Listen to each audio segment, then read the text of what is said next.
मी जेवण चांगलं बनवतोय म्हणून मी बिझनेस सुरू करू का? तर त्यांनी काय करायचं, एक 2 दिवस सेम गोष्ट बनवत राहायची. म्हणजे डाल फ्राय, तर 20 वेळा डाल फ्राय बनवून बघायचा. किंवा सुक्क चिकन बनवताय तर 5-6 किलोचं 5-5 पीस पकडत 5 किलो सुक्क चिकन बनवून बघायचं.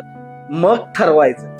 तुम्ही 1 किलो बनवल्यावर तुम्हाला कंटाळा येणार, सारखं सारखं मी काय हे करतोय. म्हणजे चांगलं बनवणं, एकदा बनवून देणं गोष्ट वेगळी. उद्या तुम्ही हॉटेल चालू करणार आहे तेव्हा कस्टमर तुमचा संध्याकाळी 7 वाजल्यापासून रात्री 11 वाजेपर्यंत, म्हणजे साधारणपणे 4-5 तास तुमच्याकडे गिरायक असणार. तुम्हाला 4-5 तास कंटिन्युअस तेच करत राहायचे रिपीटेड मोडवर.